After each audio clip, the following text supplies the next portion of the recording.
മാന്യപ്രേക്ഷകരെ free കിട്ടുമ്പോൾ എല്ലാ സമയം ഞാൻ രവിയേട്ടന്റെ അടുത്ത് വരാറുണ്ട്. അപ്പോ നമ്മുടെ ഈ ചാനലിൽ വീഡിയോ കണ്ടിട്ട് പലരും ചോദിക്കുന്ന ഒരു കാര്യമാണ്, കടബാധ്യതയിൽ മുങ്ങി നിൽക്കുന്ന ഒരുപാട് ബുദ്ധിമുട്ട് അനുഭവിക്കുന്ന ആളുകൾ. അപ്പൊ കടം കൊടുത്ത പൈസ തിരിച്ചു കിട്ടാത്തതും അതുപോലെ കടം വാങ്ങിയ പൈസ തിരിച്ചു കൊടുക്കാൻ പറ്റാത്തതുമായിട്ടുള്ള ഒരുപാട് വേദനകൾ പറയാറുണ്ട്. അപ്പൊ അതിനൊക്കെ പരിഹാരം ഉണ്ടോ എന്നും ചോദിക്കാറുണ്ട്. അപ്പോൾ ഞാൻ രവിയേട്ടനോട് വന്ന സമയത്ത് കാഷ്വൽ ആയിട്ട് ഒരു ഫ്രണ്ട്ലി ടോക്ക് ചോദിച്ചതാണ് ഇതിന് വഴിയുണ്ടോ എന്നുള്ളത്. അപ്പൊ അദ്ദേഹം പറഞ്ഞു അതിന് വഴിയുണ്ട്, മാർഗം നമുക്ക് നിർദ്ദേശിക്കാൻ പറ്റും, ആ മാർഗത്തിലൂടെ സഞ്ചരിച്ചു കഴിഞ്ഞാൽ അതിന് പരിഹാരമുണ്ട് എന്നുള്ളത്. ആ മാർഗവും പരിഹാരവും എന്താണ് എന്ന് മാന്യ പ്രേക്ഷകരിലേക്ക് രവിയേട്ടൻ തന്നെ പറയാണ്. കേട്ട് നോക്കാം ആ മാർഗവും ആ മാർഗദർശനവും എന്താണെന്ന് നോക്കാം. നമസ്കാരം ചേട്ടാ. നമ്മള് ഇപ്പോ പലരും നമ്മുടെ അപ്പോയിന്റ്മെന്റ് എടുക്കുന്ന സമയത്ത് പലരും ചോദിക്കുന്ന ഒരു കാര്യമാണ്, ഒരുപാട് കടബാധ്യതയിൽ മുങ്ങിയിരിക്കുക, ഇതിന് വല്ല രക്ഷയുണ്ടോ? അതുപോലെ പലർക്കും കൊടുത്ത പൈസ തിരികെ കിട്ടാതെ. അപ്പോ അവരോടൊക്കെ ഞാൻ പറയാറുണ്ട്, നമ്മള് ജ്യോതിഷം എന്ന് പറയുന്നത് ഒരു കൊട്ടേഷൻ ഏർപ്പാടൊന്നുമല്ല. അപ്പോ അത്തരത്തിലുള്ളൊരു കാര്യം ചെയ്യാൻ പറ്റും എന്നുള്ളത് സത്യത്തിൽ അറിയില്ലായിരുന്നു.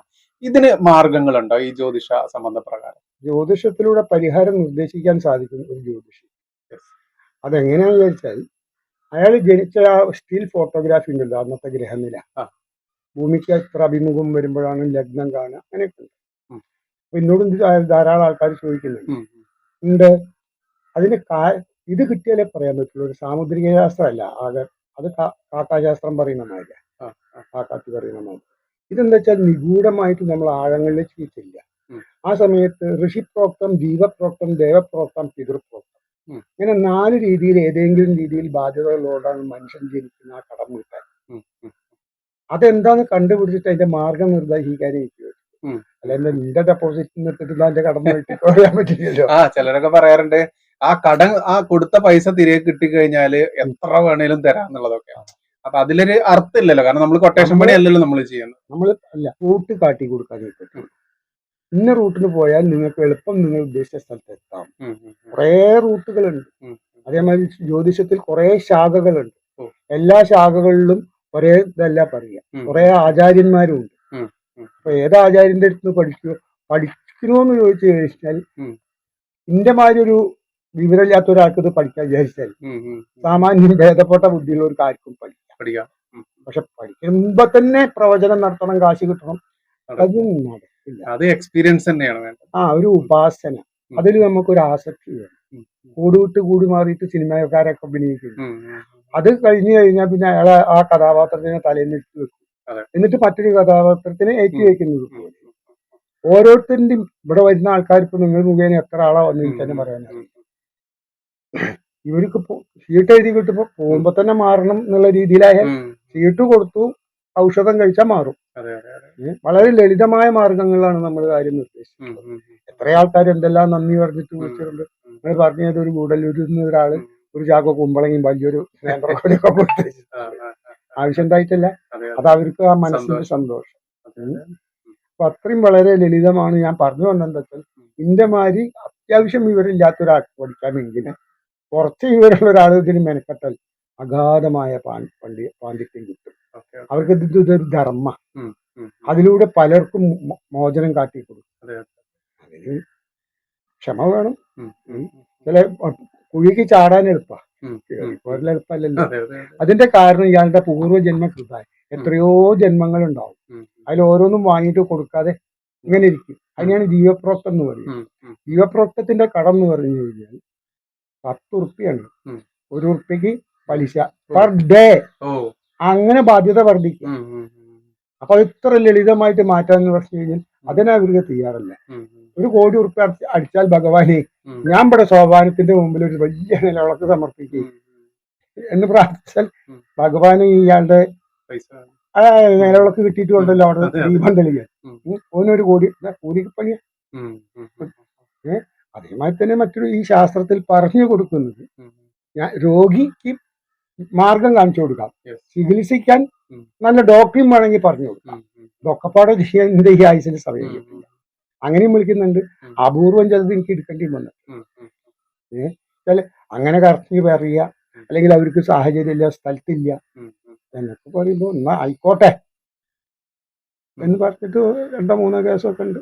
അപ്പൊ കടം കൊടുത്ത പൈസ തിരികെ പിടിക്കാനാണെങ്കിലും അത് ജീവപ്രോക്തമാണോ, ബാധ്യതയിൽ പെട്ട് ഉഴറുന്ന ആളുകൾ ആണെങ്കിൽ മാർഗമുണ്ട്. അത് ജീവപ്രോക്താണോ, ഋഷിപ്രോക്താണോ, ദേവപ്രോക്താണോ, പിതൃപ്രോക്താണോ എന്ന് കണ്ടുപിടിക്കണം. ആ. ഇന്നിപ്പോ രാവിലെ നിങ്ങളുടെ ഒരു കക്ഷി വിളിച്ചിരുന്നു, ഉം. ദുബായ് നിന്ന്. ഉം. അവിടെ ദുർമരണം ഉണ്ട്. ഓ. ഋഷിപ്രോക്തല്ല, ജീവപ്രോക്തുമല്ല, ഉം. ഉം. ഇത് പിതൃപ്രോക്ത. ഉം. ബാക്കിയൊക്കെ ഉണ്ടെങ്കിലും പിതൃപ്രോക്തമുള്ള കുറച്ച് ഗതികൾ. Yes, yes. അയാൾക്ക് ഇപ്പൊ 35 വയസ്സോളമായി, ഉം. കല്യാണം നടന്നിട്ടില്ല. ഉം. അത്യാവശ്യം നല്ല ജോലിയുണ്ട്, വരുമാനമുണ്ട്. ഉം. ഗൾഫിൽ നല്ല ഓയിൽ കമ്പനിയിൽ ഭീമമായ സംഖ്യ ഉണ്ട്. ഉം. കല്യാണം നടന്ന നാട്ടുപക്ഷന്മാര് അങ്ങോട്ട് ഇന്നത് തരും, ആ, ആ. അപ്പൊ ഇതിനുള്ള മാർഗം സങ്കടമാണ്. നിർദ്ദേശിക്കാൻ പറ്റും. മാർഗം നിർദ്ദേശിച്ചു. അത് ആത്മാർത്ഥമായിട്ട് അവര് ഉം. പ്രവർത്തിച്ചാൽ ഉം. ഇതുവരെ എൻ്റെ 10-45 കൊല്ലത്തിന്റെ ഉള്ളിൽ ആർക്കും വലിയ പരാജയമൊന്നും ഇതുവരെ പറഞ്ഞു കേട്ടിട്ടില്ല.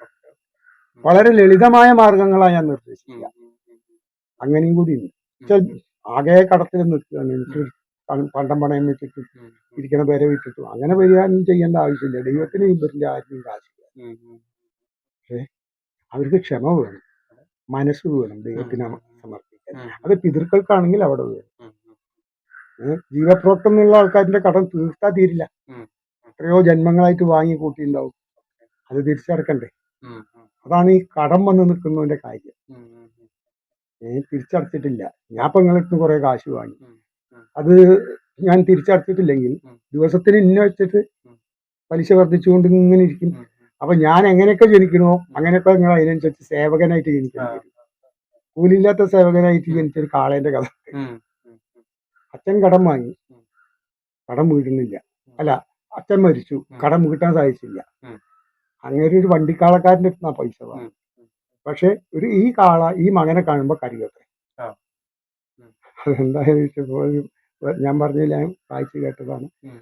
അവ പറഞ്ഞു, ഇത് എന്റെ അച്ഛൻ്റെ ജന്മമാണ് ഈ കാള. ഉം. അയാൾക്ക് വാങ്ങിയ പണം തീർത്തിട്ടില്ല, ആ. അത് കൊണ്ടുപോയി കൊടുത്താൽ ആ കടം വീടും. ഉം. അതില് പിതൃപ്രോക്തം ഉണ്ട്, ജീവപ്രോക്തം ഉണ്ട്. ഉം. ഇങ്ങനെ മിങ്കിളായിട്ടും വരും. ആ. ആ. ആ. അപ്പൊ അവസാനം ഇയാൾ നിർബന്ധിച്ചൊരു സംഖ്യ കൊടുത്തു. ഉം. അയാൾ വേണ്ട പറഞ്ഞു, അച്ഛൻ മരിച്ചിട്ട് കാലത്ത്. ഉം.